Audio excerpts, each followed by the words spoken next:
Oldies but goodies. Hi, this is Janet Jackson. We're bridging the gap. Seriously.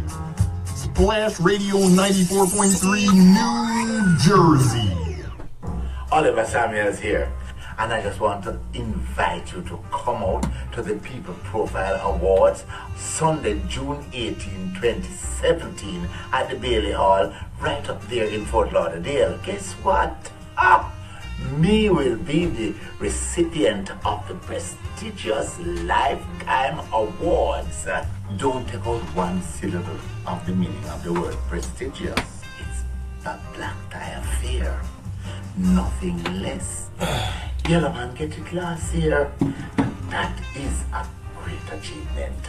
No, never be the recipient. I'm taking it to another level. Jenkins Entertainment in association with H&M.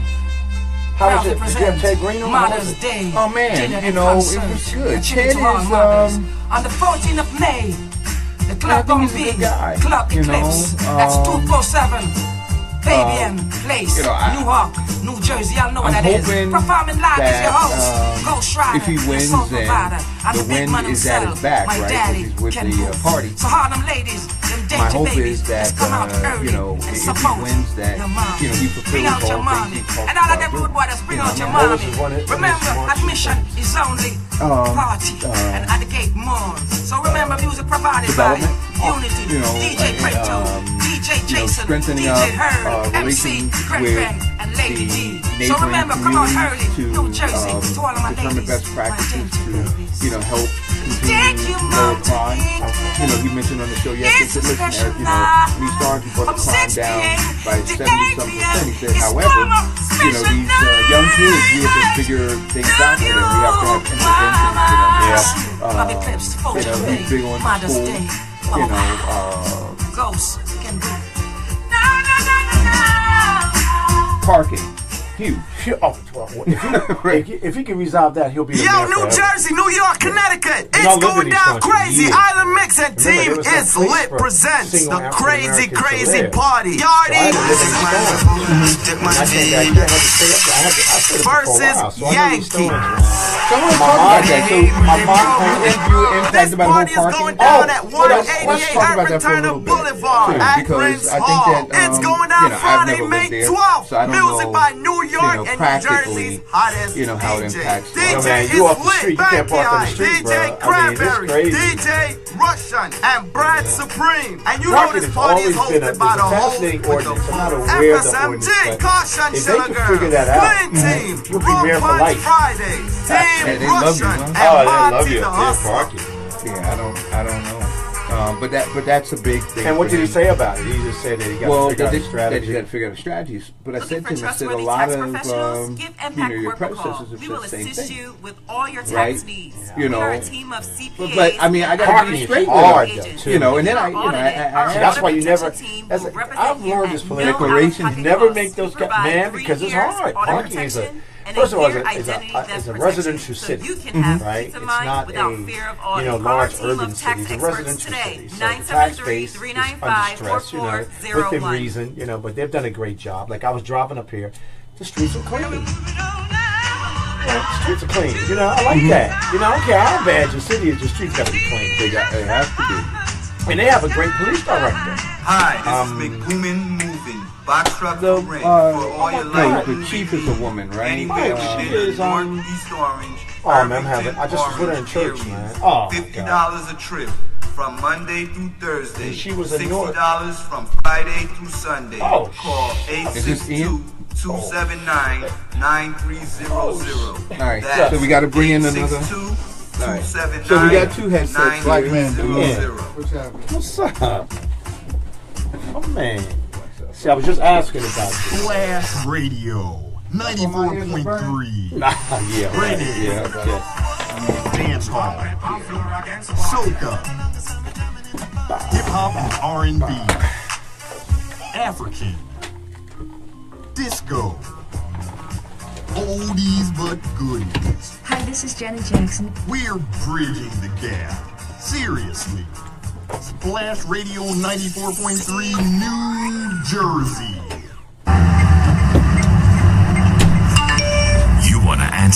don't you? I bet it's killing you, seeing that soft glow just inches away. Hey, someone wants to tell you something, or maybe ask you something. Ah, come on, answer it already.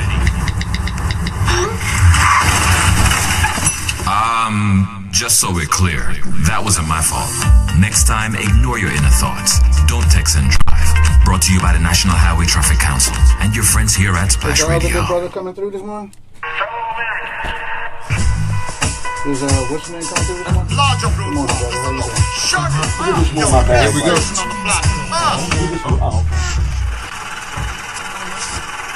Flash Radio. Well, I don't know, so Mr. J represent for 94.3 FM Splash Radio. We don't splash out the music on them. My car in the driveway. Look my phone in the car, please. You right? It's somewhere in the front seat. Somewhere in the front seat. No, I don't know what happened. Uh-oh. This is a Friday weekend. Oh, here we go.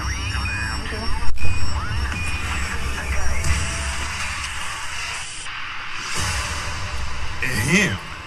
Your attention, please. This is no ordinary show.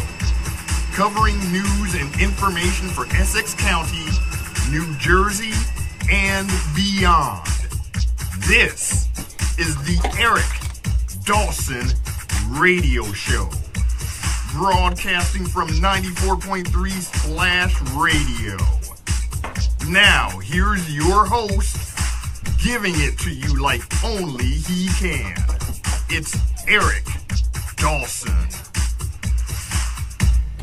Hey, this is Eric Dawson, and this is the Eric Dawson Radio Show, 94.3 FM. Calling number 973-457-8000. Again, 973-457-8000. If you're listening through a mobile device, 213-493-0287. And as always, you can check us out. We're streaming live on Facebook. So this is the beginning of Wrap-Up Friday, where the different things that we talked about during the week, we revisit them, or we talk about new topics. I had a long night last night, so I got to tell you, I was drinking wine last night. I was doing all the things I'm not supposed to do. I was out with my partners last night celebrating Christy Davis Jackson's birthday. So I'm a little like, you know, I heard about somebody dancing on the bar, something like that, double shots, Henny's and stuff like that. Dancing on the bar. That's what I heard. Look. Dancing on the bar? Yeah, right. They look. If you ever saw me dance on the bar, you better commit me quick. Yeah, I know that's not my brother Kevin. Yeah, right. You know what I mean? I'm like, please, you got to be kidding me. He had his two-step on. Yeah, right. Oh, now maybe the two-step, you know, for sure.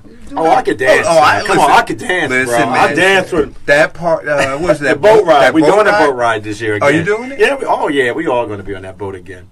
That boat ride was great. Oh, it was fantastic, man. Mm-hmm. I even danced that day. They're planning it now, as a matter of fact. So I'm excited. This is going to be a good summer. I want everybody to have a good summer. Okay. Have a good summer. You know, go and visit your family. Go to family reunions, barbecue.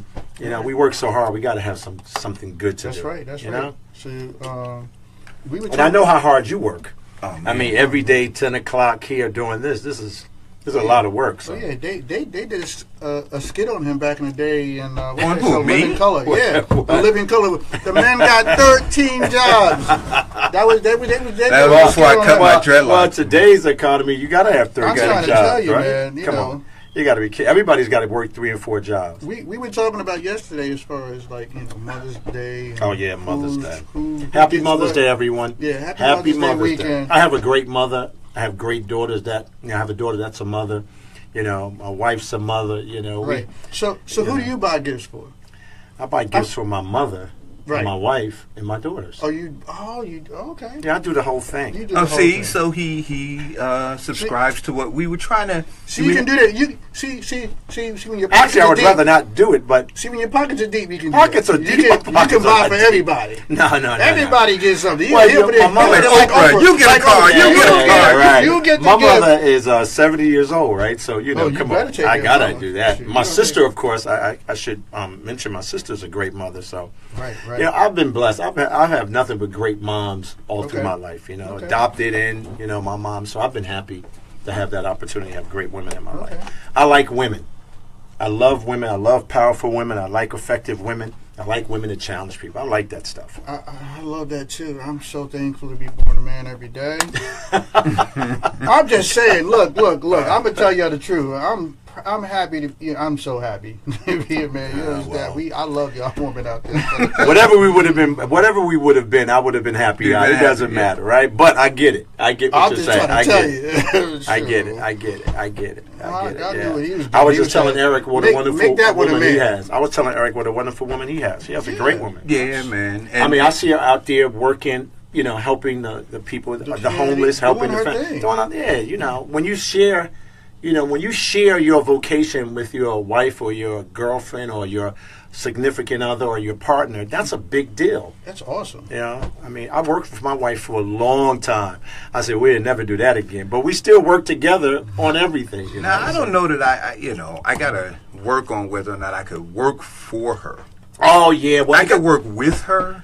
Well, you're going to work with her anyway, but it's still the same. You still work for her. But no, I wouldn't want her. I wouldn't want my significant other, wife, or anybody to work for me either. Okay, let's clear that up. Yeah. I think let's clear it up because it's Mother's Day weekend. You don't have to be politically correct. No, but I think that the tensions are already there, right? The struggles, challenges, or hurdles of having a successful relationship. It's a tough. It's already tough, man. And then you add that other thing where either you're her boss or she's your boss. That's why Gail and I, being married all the years we've been, we've seen it all. Like Bogey Picasso, we've seen it all. We've heard it all, said it all, done it all. So we're fine now at that point. Look, she's in charge no matter what.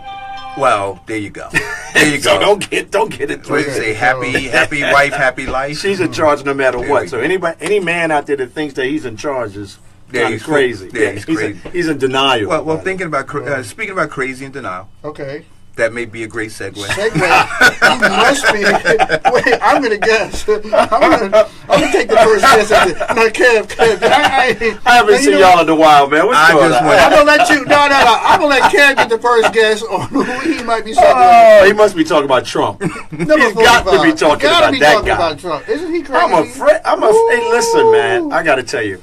A couple of months ago, I think it was 5 months ago, I was a Republican all my life. Okay. I was a Republican. Everybody knows me. I've been Republican. Okay. But I got up one morning and said, listen, it's beyond just declaring as a Republican, but consciously, I could not be a part of a party that did not care about people.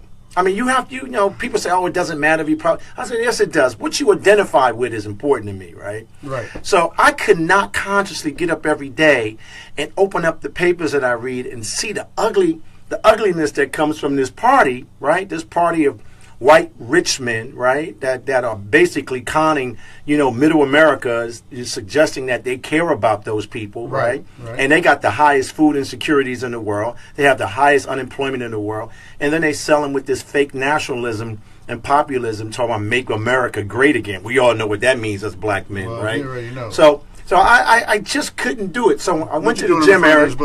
I went to the gym, Eric, and as I was walking home, I walked right to the county building you changed your party affiliation? It's on Facebook, and I changed my party affiliate. Now, that doesn't suggest that I'm fully comfortable with some of the things that the Democratic Party does. Right. I think the Democratic Party needs to grow up. They don't know what they want to be. That party is just so confused. But I believe as an African-American male, I think that I could lend my voice in that party as opposed to a party that is I don't believe even care about people of color at all. Yeah. So that was my take on. That's why I did it, Eric. I mean, that was one of the reasons why. And now listening to Trump, man, I got to tell you, man. Are your ears still hurting? Morning Joe. I'm not a really big fan of Scarborough. But I got to tell you, they have just unleashed the Kraken on this guy. Right. Well, I think I got that clip. You got that clip? I can find it, man. I gotta tell you, I've been laughing. I got up this morning and said, you got to watch this. They are breaking this down in in a finite way that you can never trust this guy again. You actually are starting to believe this guy is crazy. That the President of the United States is unhinged. And we talking about he has his finger on their nuclear bomb codes, right? I mean, this guy might get up in them. Thank God for checks and balances for government. I just think it's hilarious, man. But Morning Joe, boy, that Joe Scarborough, I don't know what Trump has done to him, but he is focused. Well, I think that Trump, snubbed him, right? And so that's part of it. But he gave him a good reason. I mean, what he's talking about is not based on, that kind of conflict, but he is really breaking it down. I mean, it is incredible. I don't know what CNN is doing. I mean, CNN and so NBC, let's see if we can get it. You got it? Think you can get it? So that's part of it. But he gave him a good reason. I mean, what he... The FBI and the CIA that supported Donald Trump for their own reasons. I talked to a good number of them.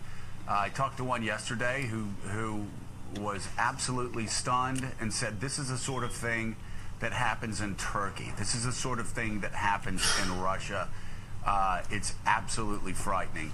But as we have McCabe going to the Hill, he needs to answer the question of why he's leaking to White House chief of staffs about what he's testifying to in closed door sessions in Congress. We also need the Congress. I've been writing down the lies that everybody's been talking about. McCabe or somebody at the FBI has to be made aware again today that Donald Trump demanded an oath of loyalty from the FBI director. He didn't get it. And so Comey got fired. So we're going to break. We're going to stop there, and I'll continue to play. So when he talks about asking for an oath of loyalty, there was the meeting that he said he had with Director Comey. He said that Director Comey requested the meeting with him, right, at the White House, at which point he asked him, essentially whether, I don't remember the exact words, but a couple of things. He asked him whether or not he was the target of this investigation. That was one. Right. And then, he essentially asked him if he was with him, in this thing. And Comey's response, according to other sources, was that, he said no. His intentions were to follow this thing wherever the troops would lead, and according to this source, Donald Trump was not comfortable with that. Well, the thing that I find interesting, while all of this was going on, all of this back and forth, this whole Russian hacking scenario that they're going to investigate, the Comey firing, and through all of that, his communications team had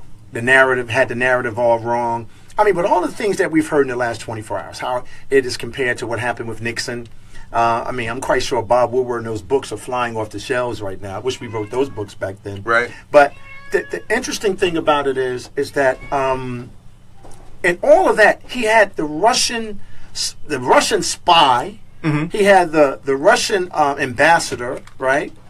And all of the Russian delegation in his office taking private photographs with a photographer who could have been a spy, right, inside the Oval Office. I mean, we can't even go into the Oval Office. Well, I got to tell you. That was funny, man. I thought optically that was...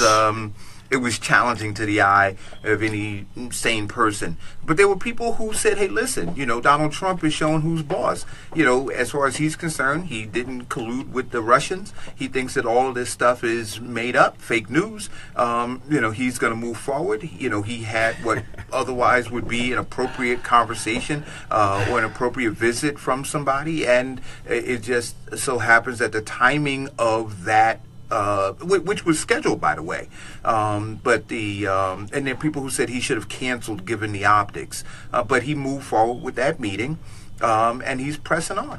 Listen, that sounds great. I mean,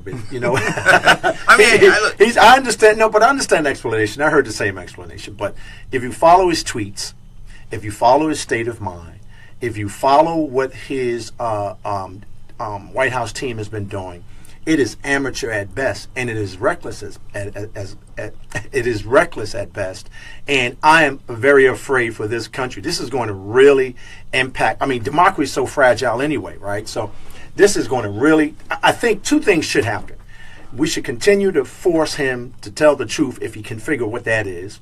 We should talk about, his role of his inside team and their role that they played the Russian hacking situation, but we should also give him a tutorial about what it means to be the president of the United States of America. We've gone from no drama Obama to insanity.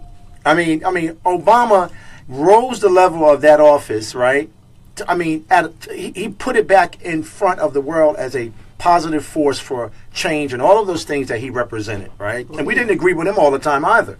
But this guy had no choice. Is insane. Well, but he did have a choice. Everybody has a choice. He just chose to do it better than everybody, right? And we should respect him for that. Not that we agree with everything that he did, but this guy is taking all of those years of building democracy in this country and openness and fairness, and he is now turned it into a mockery. But didn't he come in to office saying that he was going to be this very wrecking ball, that he was going to drain the swamp, that he was going to... He should start with himself. Get that? He should start with himself. I mean, this guy is he did say... It's pretty scary, man. He said that he was going to wrench the powers of, the power that currently exists from those few people in Washington and give it back to the people. And is this what that looks like? Well, I don't know. I can't figure that out. I gotta be honest, I don't know. I know by what I'm reading, by all accounts, I think that we have a person that's cuckoo for Cocoa Puffs. He's definitely I think this guy is crazy, man. Yeah. I gotta tell you, I've never, being a leader is hard enough. Being elected is hard enough. Putting yourself out there and to the world, and he just became the president of the United States. He never had any intention of going in that building and doing anything. What the White House has become is Trump Incorporated, right? That's what it's become. I mean, it's zany. I mean, they're just around the country doing business because he knows his time is going to be short. I don't think, from what I'm seeing now, I don't think he's going to make it for the 4 years. Do you think he's going to be impeached? Well, I think that being impeached because that's is a long process. But that's the conversation. Now. I think he's going to resign. I think he's going to quit. I think he's going to quit. I think so too. I don't think he'll be able to maintain any sense of himself. And now that we have the media back. This is what I like about this. The New York Times, Washington Post, all of these major newspapers, Los Angeles Times, all of them have hired staff to investigate this guy, to follow this guy. I'm happy to see that the press is growing up because I believe the press is responsible for him. They're responsible for why he's elected. You know what? I'm curious because he's such a narcissist. That's what I believe. Because he is such a narcissist, I'm curious to know if, like, say, all of us are we got narcissistic tendencies, but he's extreme. This guy's a whole nother level. I mean, he's one of the guys that's probably out there on Mother's Day weekend demanding a gift. You know what I'm talking about? I mean, I don't know. This guy's off the hook. I don't know. I just know that every time I get up in the morning, and I was boycotting the media for a while because I thought what they did by taking hacked information from the Democratic Party's server or the Democratic Party's leadership, and then for the press to know it was hacked, knew it was illegal, and sell it to the public. I thought that the press played a role in what the outcome of the election was, and they should be held responsible for that. So I think they're trying to clean up their act. Are you talking about the exposing of the during the whole primary part? No, I'm talking about through the whole election. I mean, how do you know someone's hacking someone's information? You get the information and then you put it out there.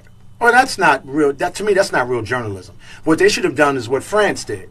Their papers, Le Monde, I think it's Le Monde, right? Mm-hmm. They got the information and say, we will not report this. Well, but the only reason they didn't report it in France is because they have that 24-hour period where there's just silence. So when they got the information... But they must have known that they were being hacked. Did they know they were being hacked in between?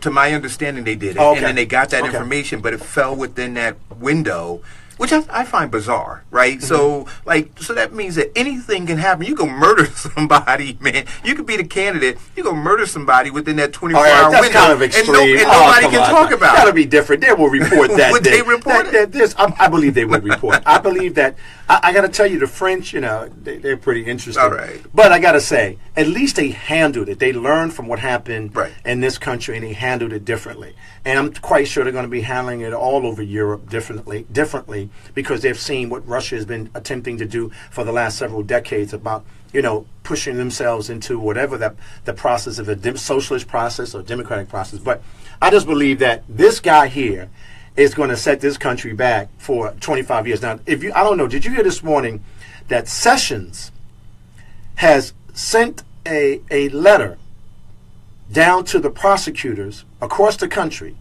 telling them that he wants them to go after, vehemently go after people that are selling drugs or using drugs or whatever. He's saying lock them up. He's going back now. Holder stopped it. Obama understood why it shouldn't go on. I believe the Democrats and the Republicans of right mind and their right mind understand we can't continue to keep locking people up for drug use and or even having possession of drugs or selling a small amount of drugs. What he's saying is we're going to create the slavery system that Obama and Holder and good Republicans and good Democrats who have studied this issue for some time, we're just going to get rid of that and we're going to go back to locking up, for me, people of color. So when he says, because I did not read that. It's Sessions. I got to send it to you. I got to send it to you. Go ahead. I got to send it to you. It's definitely But think about what I'm saying to you now. Sessions, who Coretta Scott King wrote a letter. But are there stipulations in terms of or parameters that he's talking about? Is he saying lock somebody up for a nickel bag, not lock somebody up for a joint? Well, he's not saying that. But what I'm saying to you is to even go back there, to have that discussion when we all know, because of all of the studying that's been done on this issue, drug abuse should not be a criminal. It should not be. It should not be criminalized. It should be a medical or some type of issue. But but we can have that discussion. But when I look, whether it's in Newark or look in Irvington, and Mayor Voss is posting pictures of major drug busts, right? And he's locking people up. Those people are being locked up in Irvington, even before Sessions sent this letter. So they're not saying, well, you know what, we caught you with drugs. In fact, what's the guy's name? Ronnie Kellum, who's actually running for, It says here, Attorney General Jeff Sessions. You're stretching it. No, but hear me. Ronnie Kellum and a whole bunch of people in Newark, right? It was 41 people who were arrested for opioid, heroin. But wait a minute, in the same spirit, those guys, wait a minute, okay. Right now in the country, everybody's saying, okay, we should not be criminalizing that kind of activity. Because for years, African Americans were going to jail for having bags of weed. No, I agree. So I'm like, all of it. Come on. Go ahead, read the headline. Okay, I'm gonna read the headline. All of a sudden. Okay, I'm gonna read the headline. All of a sudden, Attorney General orders tougher sentences, rolling back Obama policies. Right. Attorney General Jeff Sessions ordered federal prosecutors late Thursday to pursue the toughest possible charges and sentences against crime suspects, reversing Obama's administration's efforts to ease penalties for nonviolent drug violations. The dramatic shift in criminal justice policy foreshadowed during recent weeks is Mr. Sessions' first major step on the Justice Department, and it telegraphs his priorities to target drug dealing, gun crimes, and gang violence. The Justice Department released the new directives on Friday. That is just a cover. All of that is going back to Jim Crow. All of that is slavery by another name. They're going to come into our communities, not understanding the dynamics of why these things happen, because we're starting to understand it, right? Right. And they're going to lock these young men up and these young women up, and they're going to, just because Trump could not get his ban on Muslims or get his ban on Mexican, he's going to use that power to lock us up. That's it. That's all it is. And Sessions, we should all know who he is. Oh, and anybody out there who's not familiar with this and all that, there's been a documentary. He's going to post it, right? Yeah, we're going to post it, but there's a documentary called Third 13, which addresses this whole situation as well. Same language. Absolutely. Same everything. It speaks. And we talked about 13th on the show sometime when we've showcased it. Organizations around the country. I want to see what they say. I want to see what they're saying about it. It's serious. So we better all be careful with this guy Sessions. He has the power to take your life away from you. Come on now. I mean, we definitely, and I've said this before, and I'm saying it still. The only good thing about Trump being in office versus Hillary, for me, is that people are forced to stay awake. I mean, and people are upset about that, but people are forced to stay awake, like, because you can't sleep on this guy Trump, because you got to close your eyes for a second, you might not get to open them up again. So that's the one good thing. People are organizing.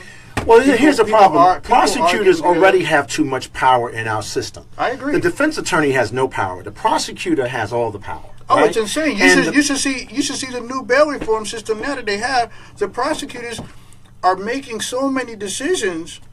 You know, it's like it's out of the judge's hands. So, but I want to ask you guys this, right? So you have somebody who's listening, and they say, you know what? There are drug dealers on every corner of my neighborhood. I'm frightened, right? My kids can't go out and play. What am I supposed to do? You're talking about. So I get that. Right? You are right. I mean, so when they say, you know what?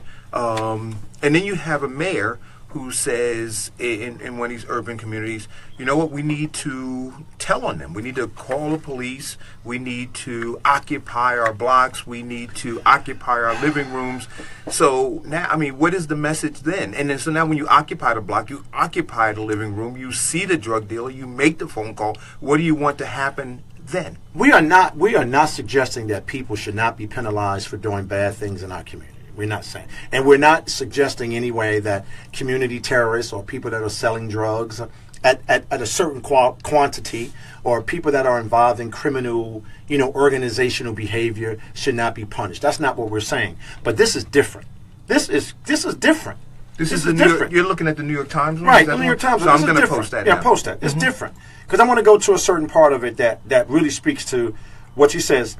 The guidance now replaces the order of former Attorney General Eric Holder Jr., who in 2013 encouraged prosecutors to consider the individual circumstances of a case and to exercise discretion in charging drug crimes. Now, they've been doing that all along, but only for white people, not black people or people of color, right? Mr. Holder directed prosecutors when considering nonviolent defendants. Hold on, guys, I got one.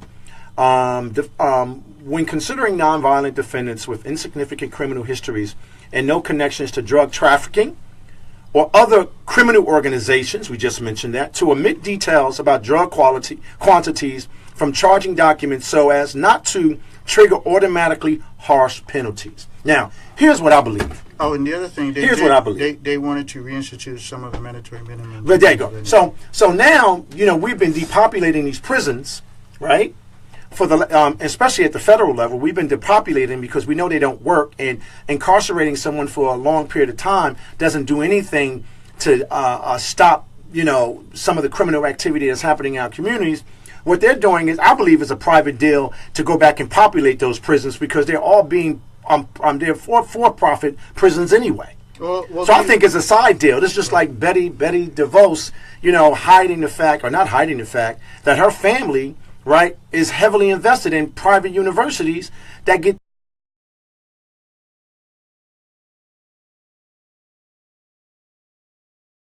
They were protesting what we just spoke about. No, see, I actually am not. I don't understand. Let me just tell you what. Let me just tell you who. We're talking about. Let's stay on Sessions first. Right, but we're going to get to that. We're going to get to that. Let's stay on Sessions. Let's stay with Sessions because I'm going to talk about. Hey, I'm going to shout them out.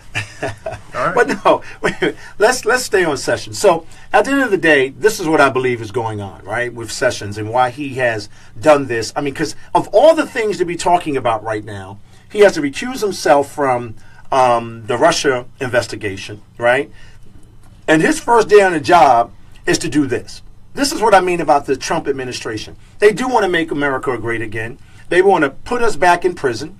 They want to continue to divest from investing in our communities, right? Mm-hmm. They want to put as much stress in the urban cities, right? So they can justify taking that money where it's basically needed and sending it off someplace else to make somebody else rich. It's not going to help the people in middle America. That's what they think. Oh, we're going to get our jobs back. Factories are going to open again. We're going to have white privilege again. That's not going to happen.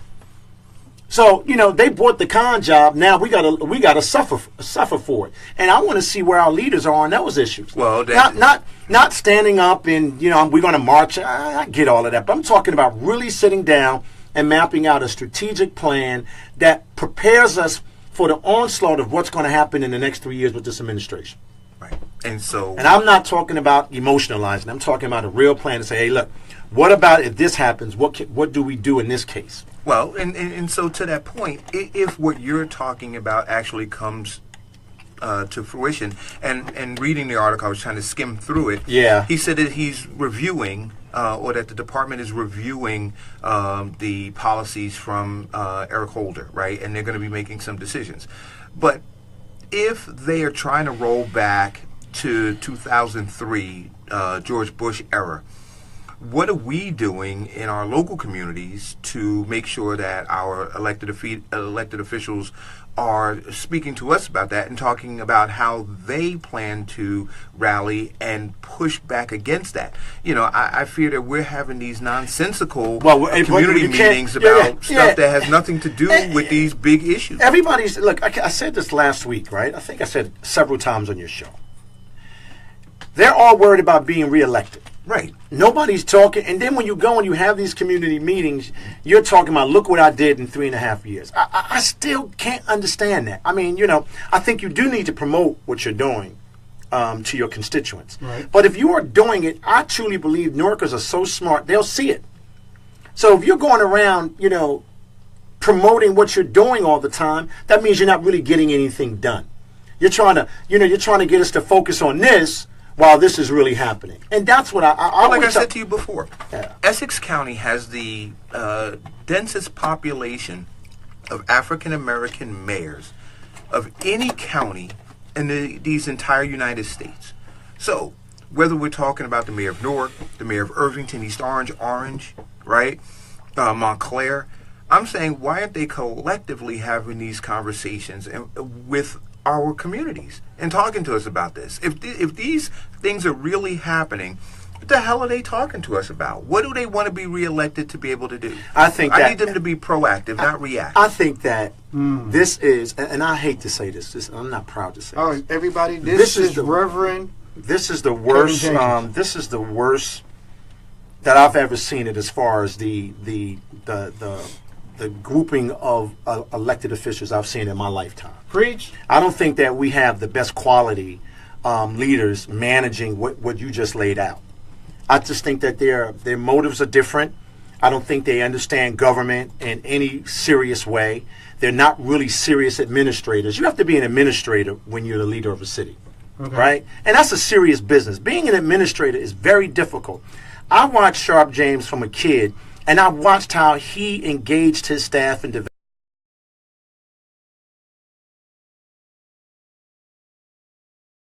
I just don't have that anymore. I think what the council people have become are staff people to the administrations in all of these cities. I mean, and that's the problem. There's no checks and balances. You know, and you go, if you go and look at the East Orange budget, if you go and look at the Irvington budget, if you go and you look at the Newark's budget, and you start to ask questions. I mean, your council is supposed to be asking questions about, why did you give 45 to 65 contracts below the threshold 17.5 to these particular vendors? Because why did you do that? I tell you why. Because they didn't want it to come before the council, right? Why did you give this director $125 and give this director $200,000 or $180,000? There's a new director of the health department. I don't know what his skill set is. I didn't read it. I've heard about it. He wanted more money, right? But yeah, you get more money when you produce value, right? You may be great someplace else, but you might not be great here. So they're giving the guy almost $180,000, almost $200,000 a year. Well, if you add up his all of his other benefits, right? It's $200,000, maybe $225 when you add up all of his the benefits that he gets. I mean, why would we do that? That's not good administrative policy.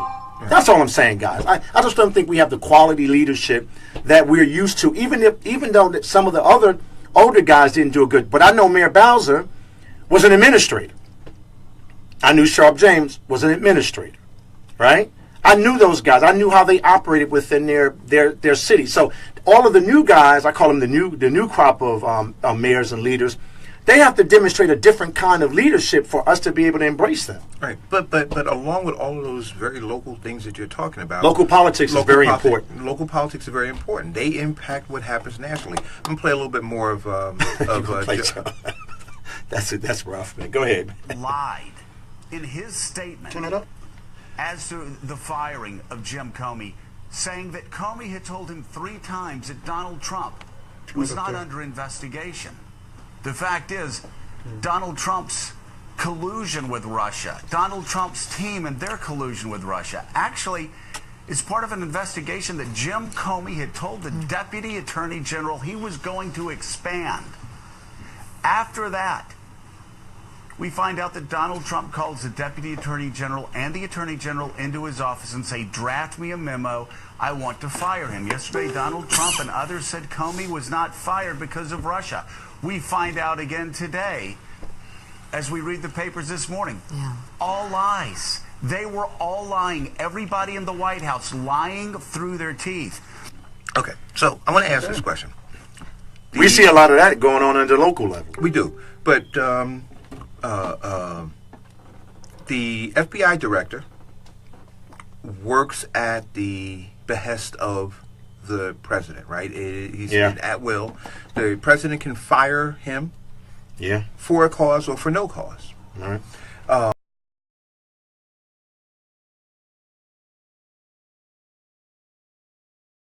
Got over that. Yeah, and I disagree with that part. Is when Comey went that route as well.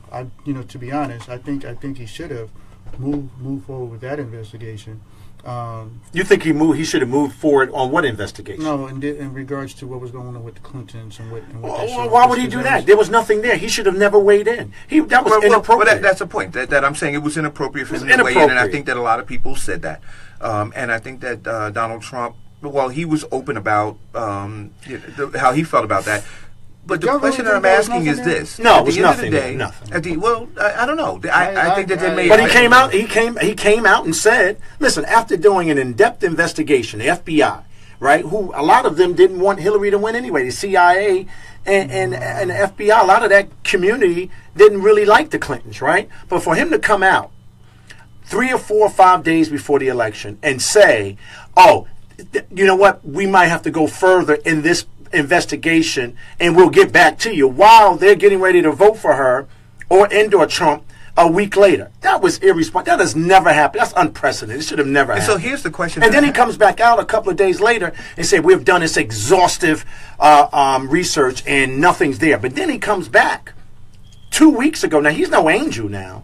Correct. He comes back 2 weeks ago and makes this grand declaration. You know how I feel about declarations. about Hillary's what is her name? Huma Abedin. Huma Abedin was trading emails back and forth with her husband by the hundreds of thousands. Then he had to come back and qualify that. Now, I question him too. I'm just saying that what Trump has done is attempted to stop an investigation that would have clearly outlined for us that he was involved with the Russians and negotiating with them to impact his local election. Right. Flynn was there. All of his counterparts were there talking to the same people that he had in the White House last week. Are you kidding me? Trump just put out a new tweet just now. And what is it? It's Trump's new tweet. He gonna lock all us up? Trump's new tweet right now says, "Comey is not my homie." That's all he said. Oh, man, get out of here, man. Come on, we have a serious conversation. But how do you know he didn't? No, seriously, did he put that? He didn't put that. Okay, so that don't even sound like him. Get the heck out of here. But here's the thing that I'm saying to you. Go ahead, man. Come on. Is that if Donald Trump sees how erratic Comey was during the election, and he says, "You know what? I don't need a guy." And what were the words that Donald Trump used? He said that he was. What were the two words that he used to describe of the Republican convention? Lock her up. Everybody got up there. Chris Christie, lock her up. Everybody locked this woman up. And what happens? All of those people that were engaged in that we find that they were in collusion with the Russian government to not only suppress the votes, but to steal our system and give it to Trump and protect him for protecting them and giving them the opportunity to run our government from another country. But we don't know all of that yet. Well, what the hell? What do you mean you don't know? I mean, just last week were the same people that are part of the investigation on the Russian side. Were they in the Oval Office? Were there any Oval Office last week? They were. Okay, so if we would have done it at a local level, right? If I had a gang kingpin in my office sitting there having coffee with me, talking about let's negotiate how I can stop people from killing people in the city of Newark, right? And then the next week, crime just stops, right? That means I negotiated with the guy, right? That means that I'm negotiating with a kingpin, right? That's not appropriate. A mayor should never negotiate with anybody that's selling drugs or acting as a community terrorist, right? So the perception of that is that you're negotiating with community terrorists when we should be taking them off the street. So now, I know that's a stretch, but think about it. This guy had the Russian delegation with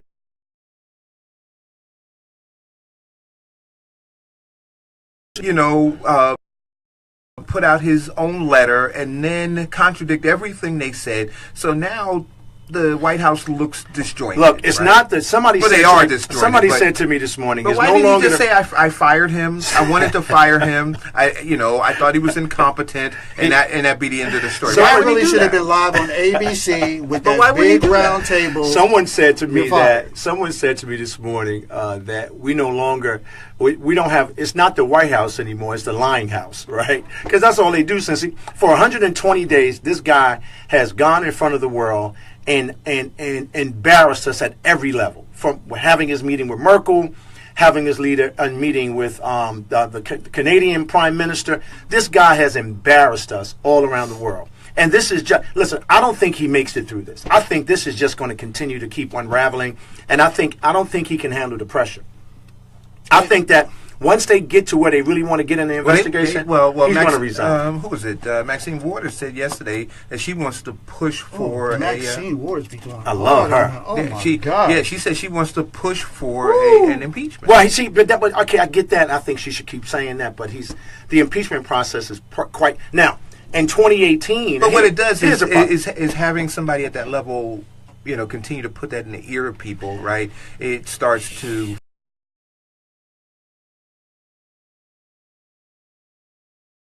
I would love to hear your thoughts about it. I mean, I listen to Fox News, I listen to MSNBC, I listen to. Well, can you do me a favor before they call in? Mm-hmm. Can you call your nearest therapist, your psychologist, before you call? And have them on hold, have them at the ready.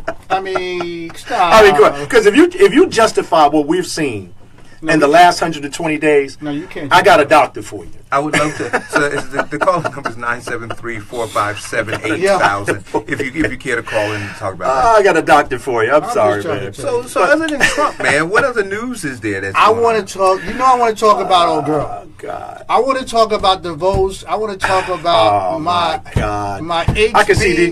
I can see these Friday wrap-ups are going to be fun. Yo, somebody call in. How many of y'all were proud of our students down there at Bethune-Cookman? At Bethune? People lying to our face, this, that, and the other. You know about their agendas really this way, and they saying is this, and Sessions and how his agenda. We talking about all that, but then we're gonna have a person, Betty DeVos, who we know what her agenda is. None of us in this room wanted her to be appointed for that position because we knew where she was coming from. We knew all that. And so this person was going to come in front of that school and talk to these intelligent students out there. And they was like, we were not going to have that. You're not going to know. We don't want to hear none what you talk about. We know what you're representing. I don't even know why this. Well, I know why later there was a check written out to the school. The school should have never had her there. So let me ask you a question, right? They should have never had her there. That was a disrespect on the history of why the school was built in the first place. See, this is part of the sellout stuff that gets on my nerves that we do. She should have never been invited to speak there. She shouldn't have been on that ground. That's hallowed ground right there.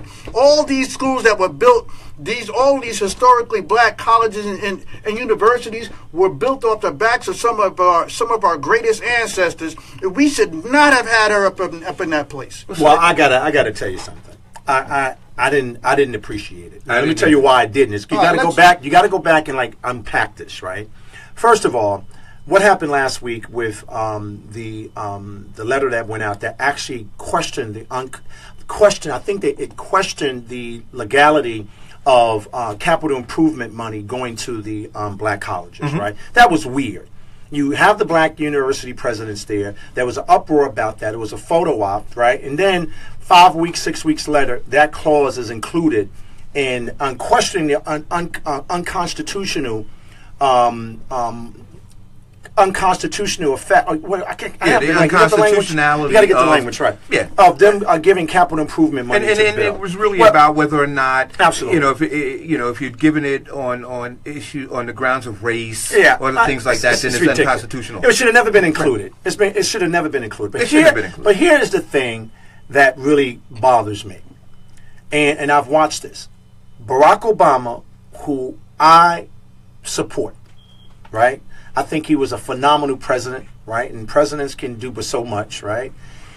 Arnie Duncan, who was his Secretary of Education,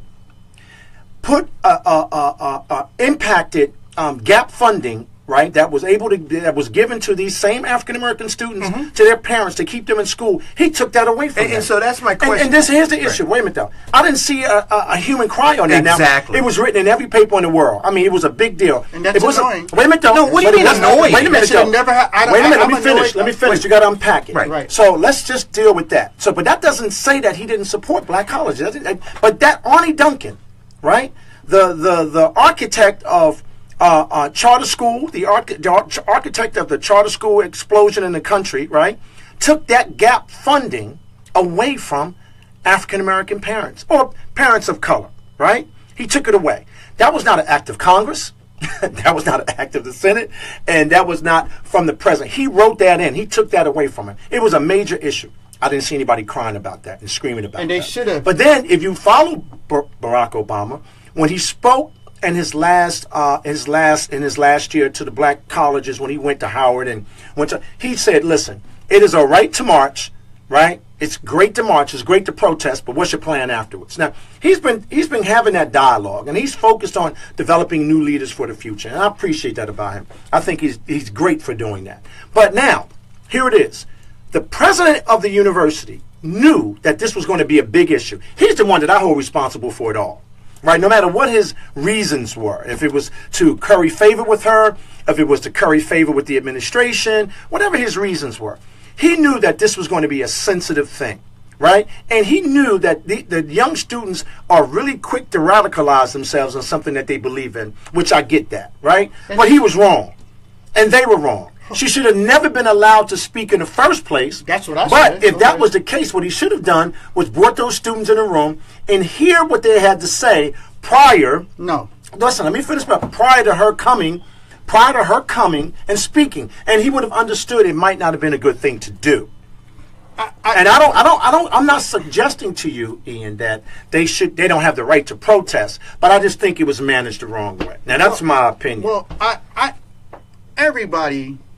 I think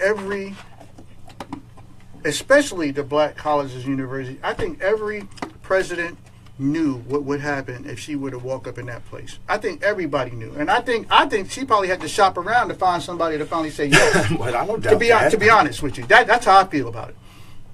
But the reaction to her being there, I'm so proud of, and I stand on that because we were just you were talking about let's unpack this stuff.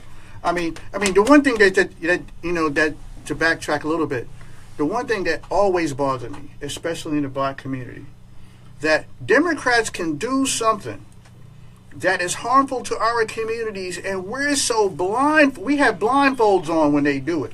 They can do so much, which is again, and I go back to the only reason why I'm happy that Trump's in the building is because he can't do nothing and stay in the dark, because we on top of that. On top of that, I'm telling you, and I believe this. I believe if Hillary would have been up in there doing some of the same old craziness that she, that this man is doing, they would have been quiet. Yeah, exactly, Desro. We would have been up there. Well, it would have been like driving Miss Daisy. We'd have just been sitting there like, hey. Well, listen, it's very. Where do you want us to go? But here's the point, right? Well, one of the points.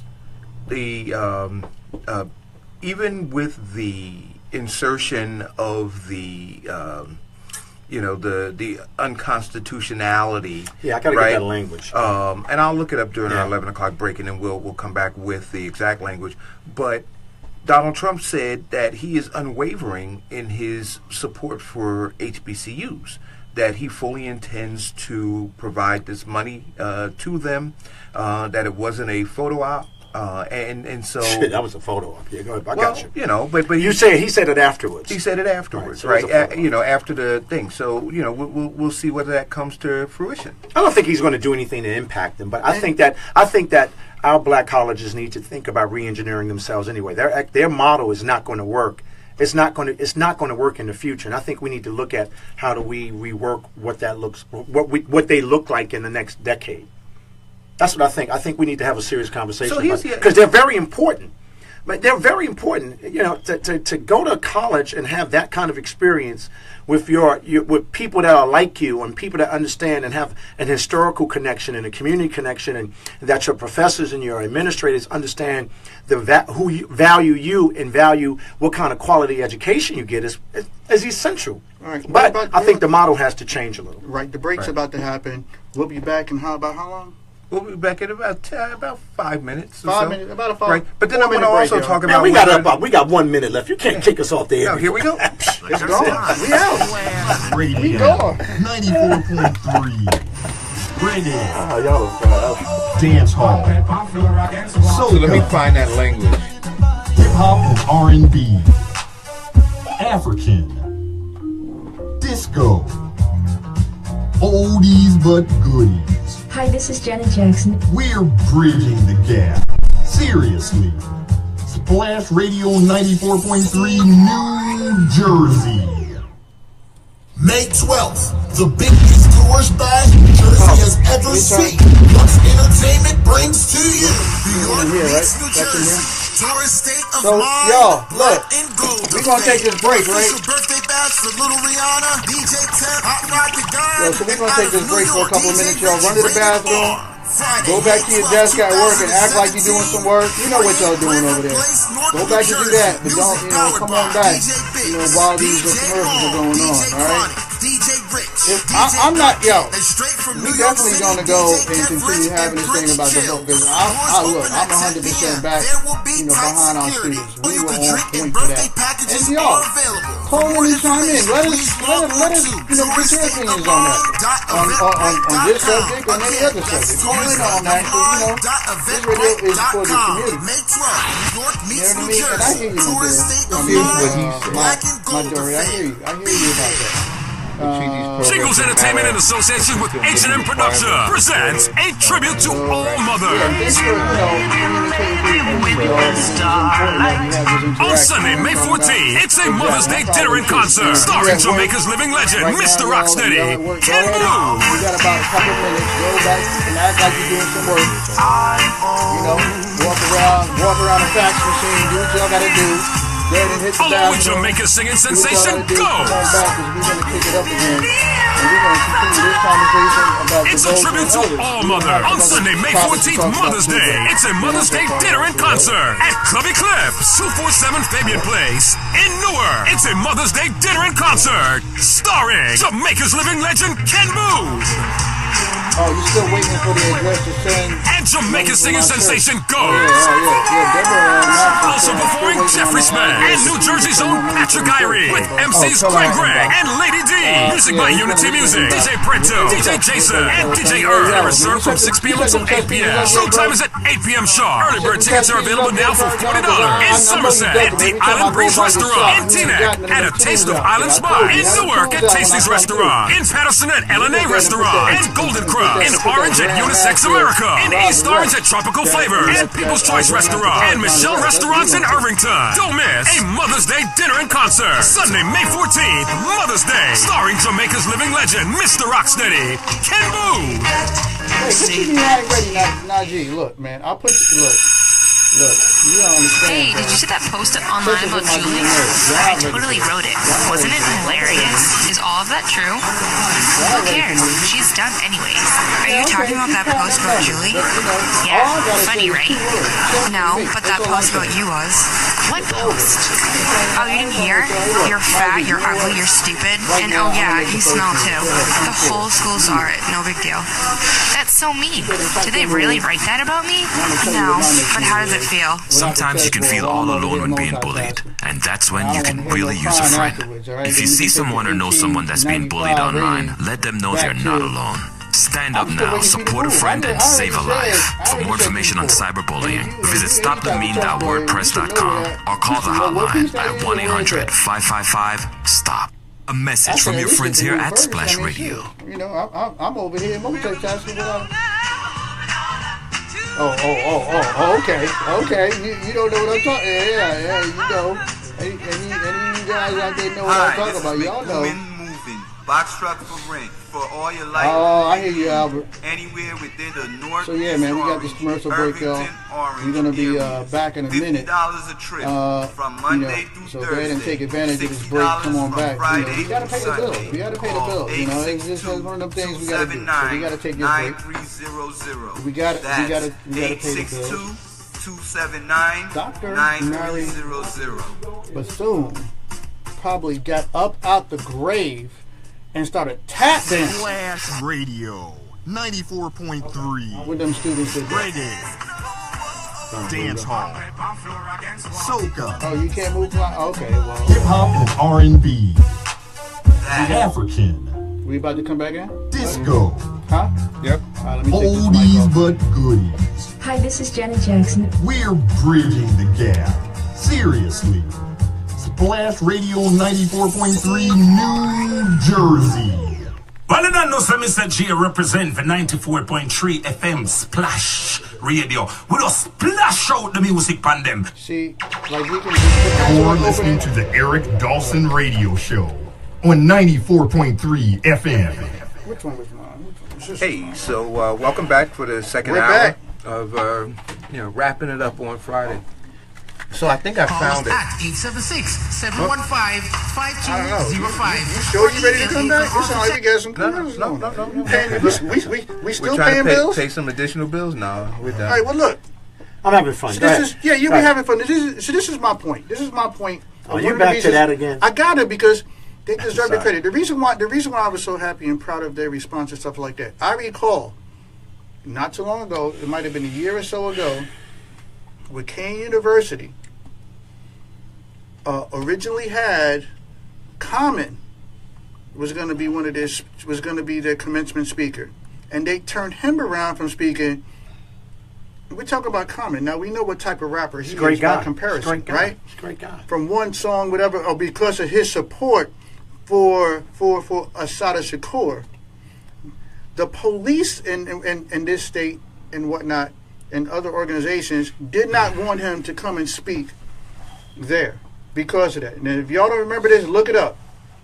Right? This was at Kane University about a year or so ago when they refused to have him come in there to be a commencement speaker, and he was supposed to be Common.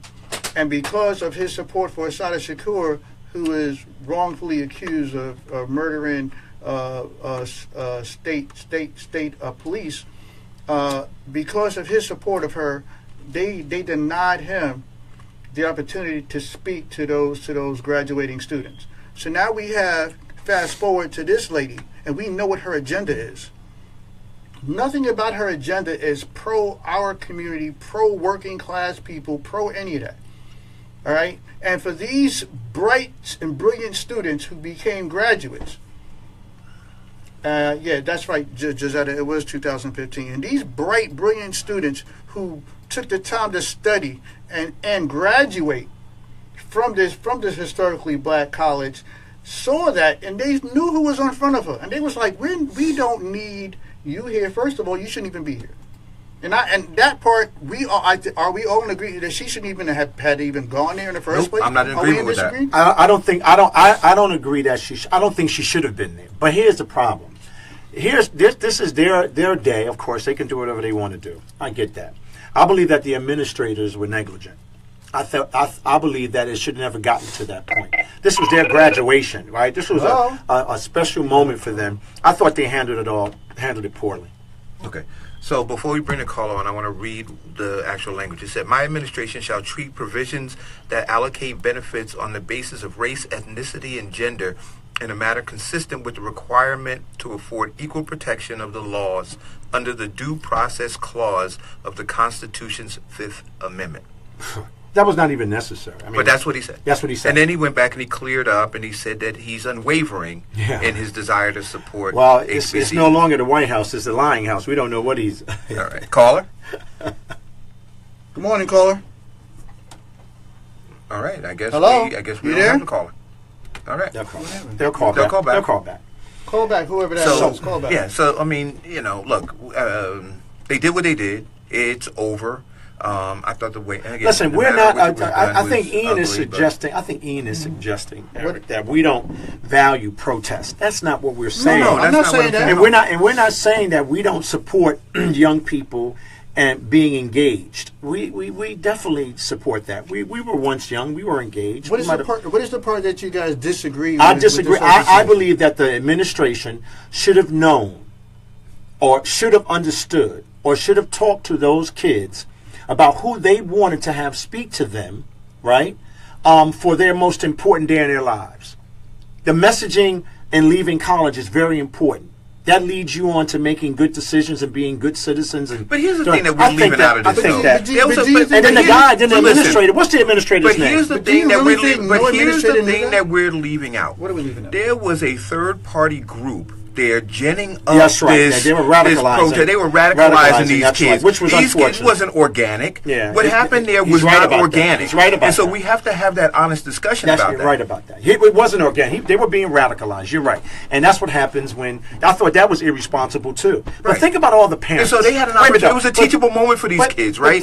Between the administration there, as well as the people who are radicalizing these kids for their own agenda. Irresponsible. And it was irresponsible for all of these adults to do that to these kids. And the kids, to me, were nothing more than tools that were now displayed in the manner in which you're now looking and applauding. And that's think about all the parents that... Are you saying that these young adults who were there just followed suit and they didn't themselves... Exactly. And they didn't themselves... Exactly. I mean, yes. And they did not themselves feel the way that they felt about that woman who was up there speaking?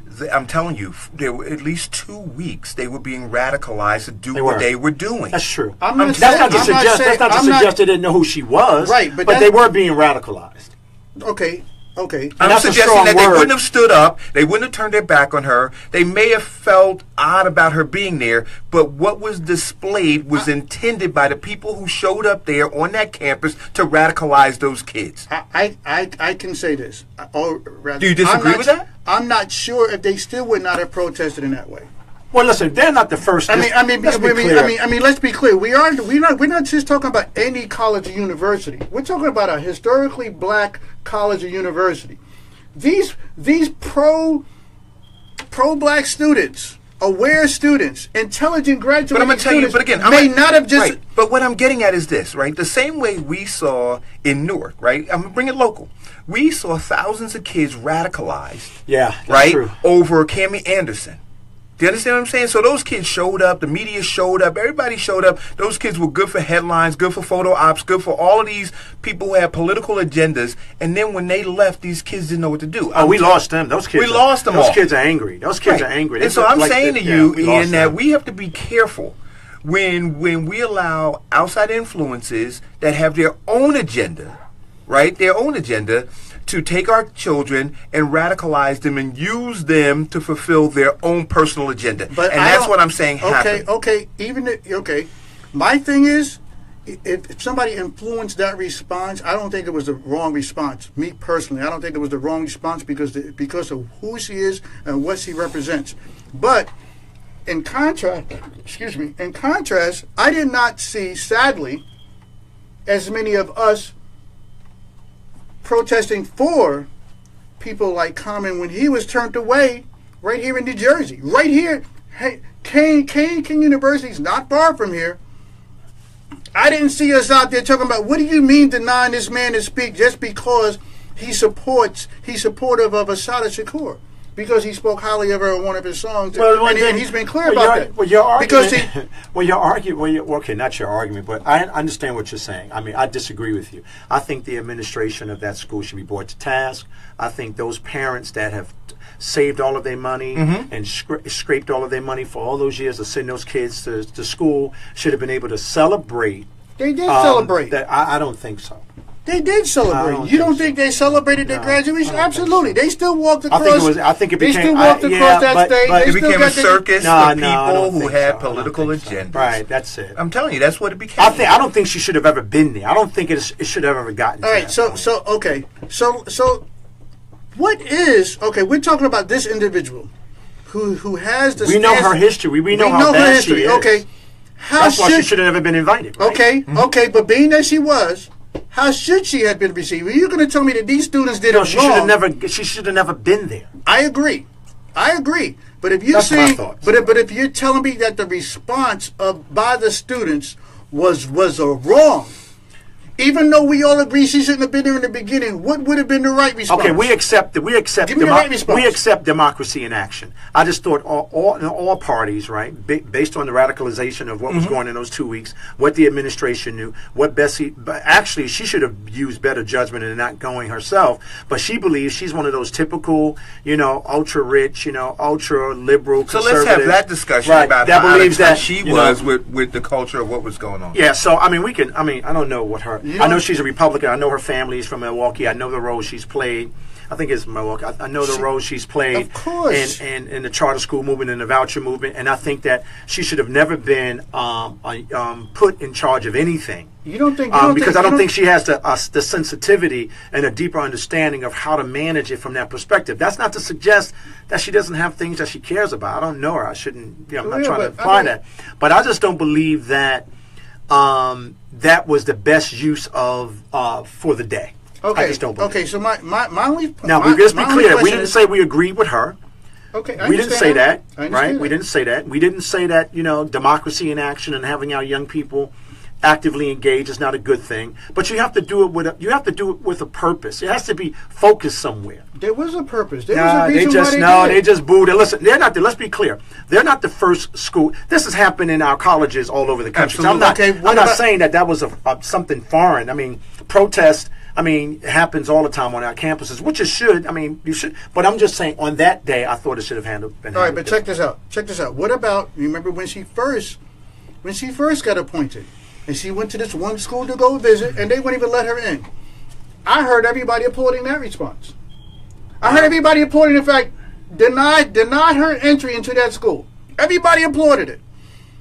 So my only question to you gentlemen is, if you're telling me, because there's a difference between right and wrong. So my only question is, if you're saying that these students' response was a wrong response, what would have been the correct or a right response for her? What would have been the right one?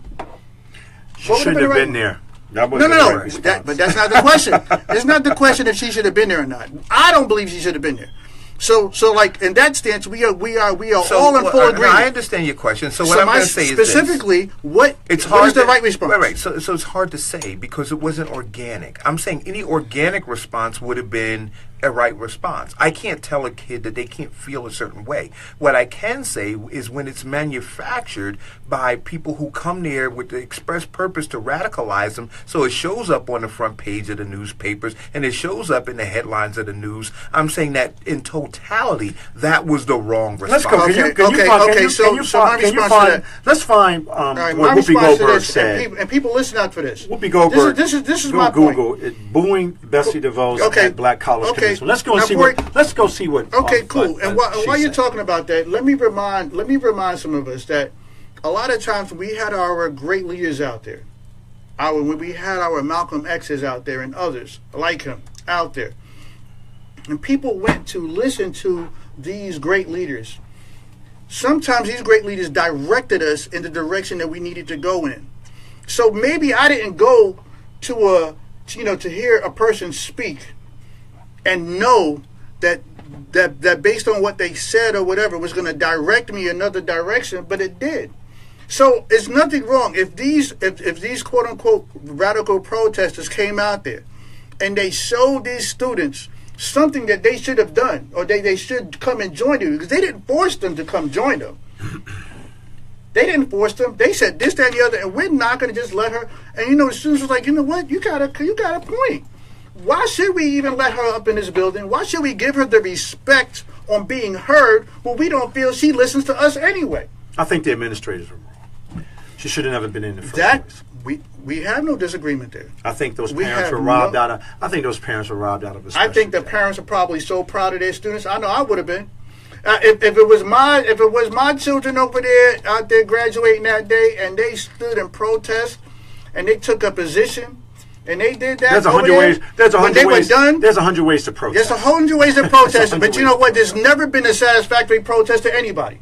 Anybody on the opposition has never been satisfied in any way of protesting. We can be holding hands, singing kumbaya. So can I ask you a question? Do you believe? Do you believe in anything that we said? All right. So that we're opposed to what you're saying. We're just saying it should have been managed. Here's Whoopi. Go ahead. Let's hear Whoopi.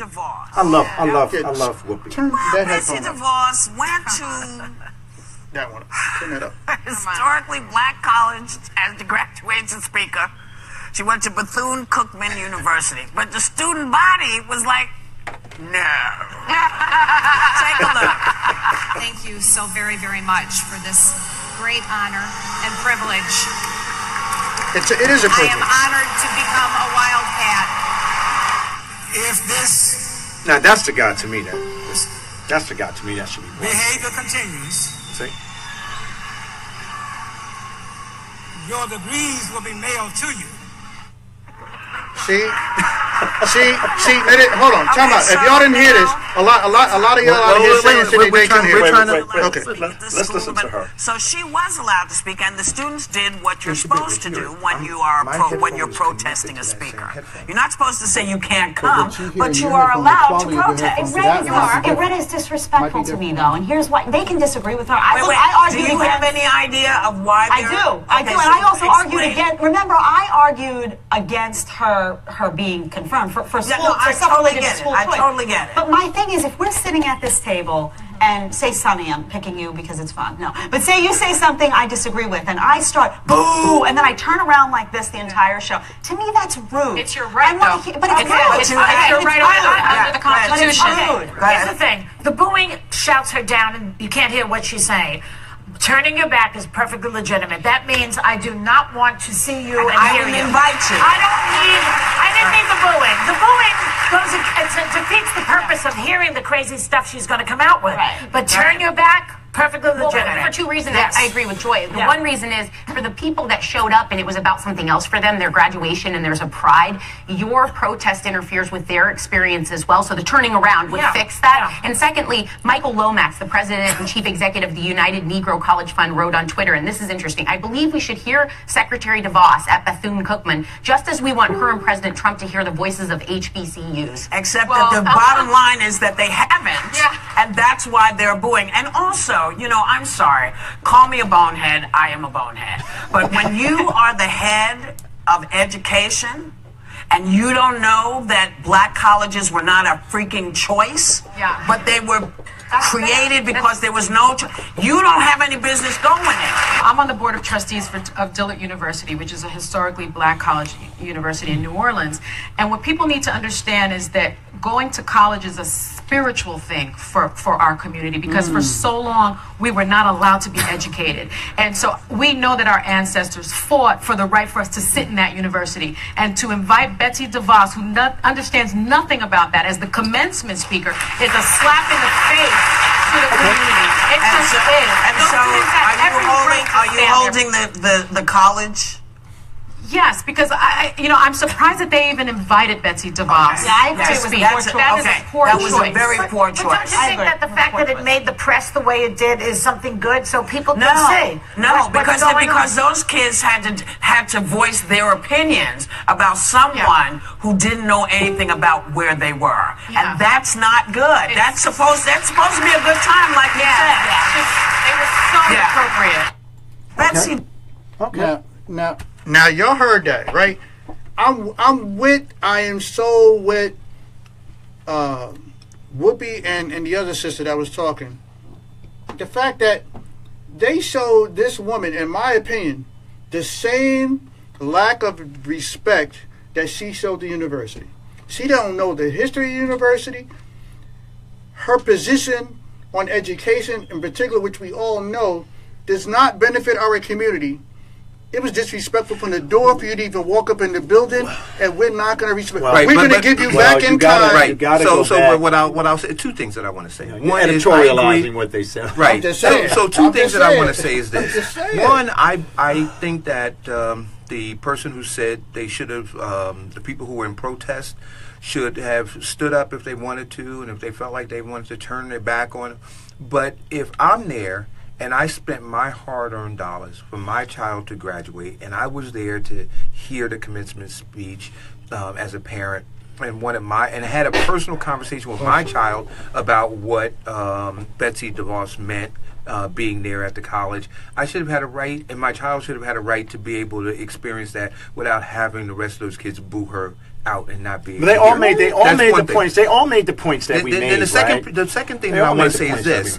I understand the historical nature of HBCUs, but I will say, and I may take some heat for this, but given where we are right now, it is a choice. It's one of many choices that we have. When we don't have when black kids don't have the ability because of their grades or finances to get into other colleges, right? You do have the HBCUs as an option. So if you want to say option versus choice, because choice means something different, it is an option for our kids who otherwise would not get into college. So it is an option. It is a great option. It's a great option. So if we want to mince words, we want to strain gnats and use the word option instead of choice, then let's do that. But it is an option. Well, listen. And so for them to say, to harken back to the creation of HBCUs and say that she's disconnected, I would love to hear whether or not she was referring to the fact that she didn't understand the history of HBCUs, or whether or not she meant that it was an option for people. It was a choice. She shouldn't have listened. Not only did she not know the history. How do you know she doesn't know the history? How do you know she doesn't know? She knows as much about the historically black colleges as Trump knew about Frederick Douglass. Okay, okay. Well, let's just say not this. Prepared to let's say just say this. Let's say this. She shouldn't have been there. If you listen to what all of the young ladies were saying on The View, they basically took a lot of our views and validated them. So I think that we can go on with that forever. But at the end of the day, though, I think that she shouldn't have been invited. I thought it was a poor decision by the administration. I thought it was I think silent protest would have been appropriate. That was a sellout move for me. Let me just say, I think that they said everything that we said. From the top to the bottom of when we started having this discussion. Right. So, we can take out different views. I just think that she shouldn't have been there. Yeah, I think for me, it bothers me. It kind of reminds me of like the House Negro moves and all this. Like, why do we need to invite you to validate anything about us? Well, you got to understand, though. You have to understand. She should have never been invited. I think what the dean of the school or the leader of the school said was, he did a press conference, I think, afterwards, saying that basically this was about money. That's exactly what he said. He said money and access, networking, all that's what he said.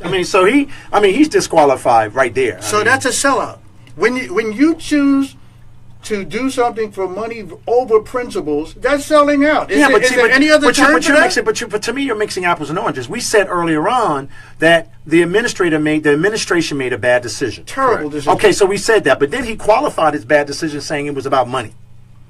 Okay, so it starts with him. It always starts at the top. Okay. For me, listen. I agree with that. For me, I can't. It really bothers me when I hear leaders or people make excuses or not come out and qualify something that's going wrong in their building or their business. It starts at the top. He was responsible for that. And so, I always like to bring things local.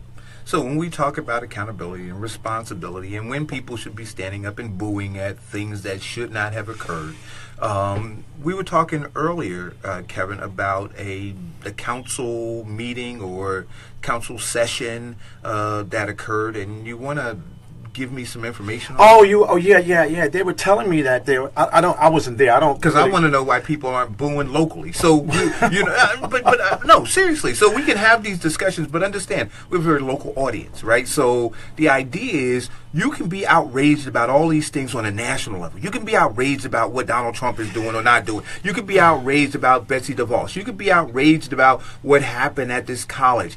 But in your neighborhood, there's stuff happening. I believe that all politics is local. So I believe that, and I still say the administrator was wrong for having absolutely. But here's what you're saying. I was talking to some people, and I don't go to council meetings, and I haven't been involved in local government for a long time at that level. But they were telling me that there was a big discussion at the pre-council or the special last week about the mayor telling his staff not to invite Gail to meetings in her ward about development, which Gail is an expert in, because he didn't want her there. And how she found out about it was the professionals, the attorneys and the professionals that know Gail has such a vast experience were basically pushing back and saying, look, not only should she be here, she's the only one that understands development at the level and can help us with the challenges on financing these projects, or how you can come up with a abatement strategy, because she's the chairwoman of the abatement committee, and she is the chairwoman of the economic development committee, and she has the longest history and understanding of development. So they were really challenged by that, and they actually pushed back and say, no, we're not having a meeting with you if she's not there, and that's not appropriate, and we have to have her there because of her experience. So I found out in the last couple of days that Gail actually spoke about that and told them, like, listen, that will never happen in my ward. I have the fastest growing ward. I have the most progressive ward, the most diverse ward. We have the most new construction. We have the most universities, and majority of all of that was, in both of her terms, developed. And the first phase and the second phase. And so what happened was a staffer actually called, for her name escapes me, Roundtree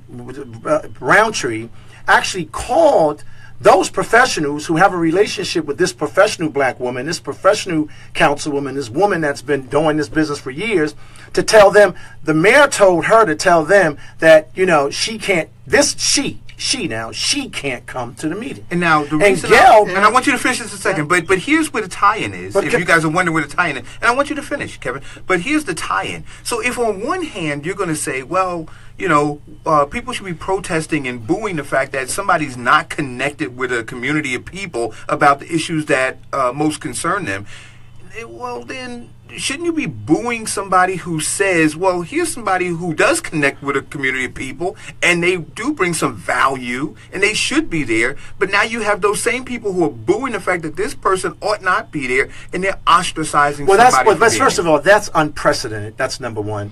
And any leader that talks like that to professionals that are trying to grow out our local economy and create jobs and do all the things that I think that a lot of people in the city government and the business community want to see happen, that sends the wrong message.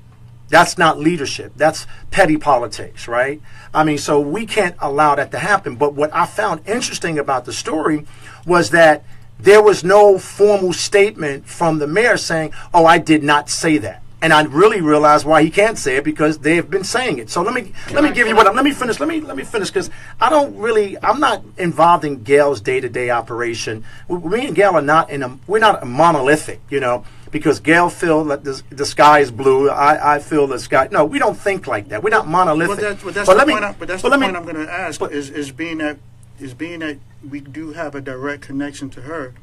Is it possible we can get a first-hand account of what's going on from her? Is it possible? Well, Eric can do that. But let me just finish my point. Here's the issue for me. When Gail goes to a meeting, she doesn't say you can't talk to administration, because what she's trying to do is fulfill her obligation to turn 20 or 12 to 20 rooms in the Y into rooms that homeless people and people that are in a disadvantaged situation can live in those homes. In those rooms in a quality way. She decorated those rooms, right? When she's going out and talking about how to grow our local economy, she's not telling them in a meeting, "Oh, you can't talk to them. You have to talk to me." She's telling them that, listen, we need to work together to create opportunity and create jobs. So every meeting that Gail has, when it's talking about taking 300 students to the African Museum to get them connected to their history, which will allow them to be better citizens and have a sense of themselves.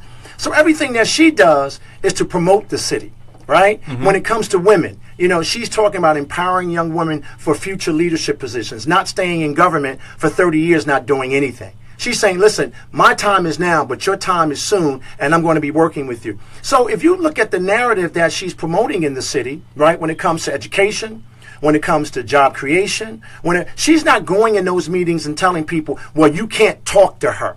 What she's saying, you can't talk to them. What she's saying is, listen, we all have to work together. We have to demonstrate that we have class and we have the capacity to understand where the city is moving. And she's not trying to do a one-off on people. She's trying to build community, because that's where she comes from. So if you look at the Central Ward, if you look at the rest of the city, if you look at what's happening in other parts of the city, she plays an intricate role. So when you have a staff member sending that message to the public or to professionals that are working with us to build our city, that says something is rotten at the top. Right. That says something is wrong. And I was stunned when I heard that. I was like, that can't possibly be true. But I've been hearing more and more of it. So I'm a little concerned about when you talked about Trump bringing it local, the same thing is happening here. And we've been talking about this culture for the last several years. So when it comes to women, when it comes to the homeless, when it comes to affordable housing, when it comes to community development and economic development, when it comes to building a vision for the city, when it comes to international trade and tourism, she's bringing people in to have that discussion. She's not starting the discussion saying, well, if you talk to them, you can't come talk to me. All right, but that's irresponsible. And we're in agreement. Now, this is my thing. Just yesterday, we were up in here and we did a whole bunch of impromptu invites with gubernatorial candidates.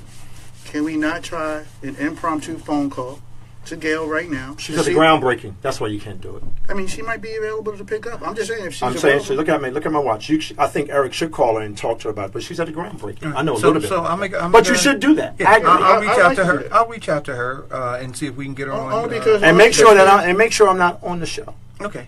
No. It ain't that, But listen, what I'm trying to say, listen, Ian, you have to put these things up. Listen, Ian, wait a minute. I just love to. I just love for our people to hear from her. Yeah, that's all. She's been on your show before, right? Yeah. And you should get on your show. Gail is very capable of that. That's her business. But what I'm saying to you is, that's the kind of leadership that we don't need, and in particular in Newark. When a staff member is calling professionals and people that are trying to develop projects in the city of Newark, and they have to hear that concerns them. One of the things that as leaders we have to do is empower our community, not break it up, right? And this is not, until I heard about it, I didn't even know it went on. I heard about it just walking and people calling me and say, did you hear what happened at the pre-council? I said, no, I don't watch those meetings. I'm quite sure it was interesting. But here's the problem that I have. You can, if community leaders or community people are operating that way, they shouldn't be our leaders. I agree. I mean, but again, this is what I'm saying. From a national level, everybody's screaming and hollering about the culture of the White House and the fact that he shouldn't be there, and people are talking about impeachment. But the question, or the statement that I want to continue to make to you is, politics are local. You can sit and become fixated about what's going on in Washington. You're not going to impact that. That's going to be impacted at a different level. You can impact things in your neighborhood, things that are going on right now. And so take some of the energy that you're focusing on what's going on in Washington and focus that energy on improving, the culture in the local politics in your community. That's where you should be focusing some of that. The other thing that I want to talk about, Ian, and we talked about this yesterday on the show, the fact that there was going to be a debate. Yes. Did you see the gubernatorial debate? No, I did not. I kind of was. Now, I posted the link to it. Yeah, so for all of you guys who want to to see it, I posted the link to it on my page. They streamed it live. I think that everything should be streamed on Facebook now. Yeah, I think so. Of course. Can you post that link on my thread? I'll do that. Thank you. You've been doing a good job putting everything on. I've been trying, man. But he's a one-man band, yo. and I have my Facebook page. Support. My Facebook page is for the Informed class. I put everything that I think is important for people to want to know. If they want to read it, they can read it. But one of the big issues, and somebody inboxed me a headline from Tap In 2. So you guys might want to check that article out. I'm going to post it. It says charter school moratorium sparks sparring at Democratic gubernatorial primary debate. Dude, they were really around this whole moratorium thing.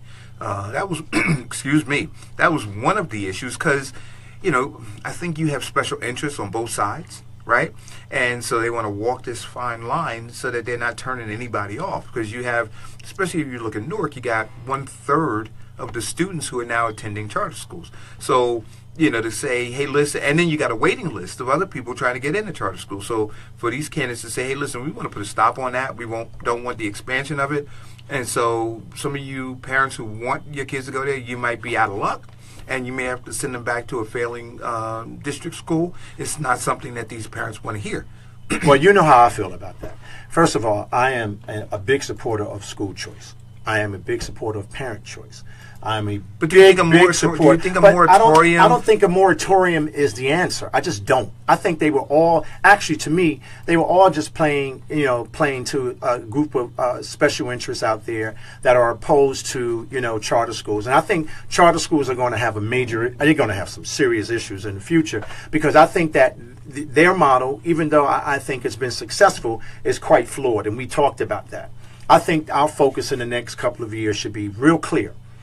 Charter schools keep doing what you're doing, and we're going to work with you, protect you. We're going to continue to empower you. But I think our focus needs to be on re-engineering public schools. We have to create parity, and taking resources away from the whole concept of taking resources away from traditional public schools. We need to look at that. But I think we need to get out of denial about how our schools have failed, how we've failed our children by allowing them to fail. So I think that's something we should look at. So re-engineering schools, re-engineering public education is essential. I think we need to be very mindful of the role that charter schools are giving our parents and giving them choice. But I think after this last school board election, we need to look at all of them with bigger eyes. I mean, because what they did in this last school board election made me nauseous. It was a crime. It was what they did was horrible. They went in and cut a deal and gave money, right, to the administration, to the mayor, right, to partner with them to actually continue to create education refugees, and then tried to qualify it as something good, and they've done it 2 years in a row. So I'm starting to question them. Then they create an advocacy organization, right, that was supposed to be empowering parents and giving parents the ability to really be a part of this greater discussion, and they basically wanted to use the parents for a very limited political strategy. Right, it wasn't about empowering. Did we ever get the degree from Montclair? I don't even want it. I'm just fatigued. Did we ever get that degree? Did you get the degree? No, we didn't get the degree. We never got so, but you know what I thought about? So, what we're talking about, guys, for you guys. How do you want to go from to the degree to I'm that? I'm just saying. Yeah. You was talking about education and the election that just came up. It's an easy segue. Go ahead. Did demand ever produce? No, but we'll talk about that in a second. Okay. But what I want to ask people is this. Did he so file I was lawsuit reading yet? some of the comments in the live feed from the gubernatorial debate yesterday, and if you guys watched it, I'd love you to call in and tell me what you think about it. There was a lot of love being shown for Assemblyman Wisniewski. There was some love being shown for Phil Murphy. People had some surprising comments to say that they had about Jim Johnson. Okay. Ray Lesniak. I mean, people in the community love him, but at the end of the day, folks are going to have to get out and vote, and you're going to have to make sure that that not only be a part of it, but that you're an educated voter. Well, how could you not support good schools? I mean, that's not the issue. How could you not support good schools? We support. Come on, I think all three of us support good schools. We do. I think we all were there support any of the parent candidates choice. that were on there yesterday that didn't support good schools? I don't think so. I think they all do. So, I mean, moratorium, I don't agree with that. I just don't agree with... What does that resolve? What does that fix? That doesn't do anything. Well, like I think we need to do is a better job fixing our public school. Because what you're doing when you say you want a moratorium, you're admitting to the parents that you see there are holes in the ship and it's sinking and their kids are on it.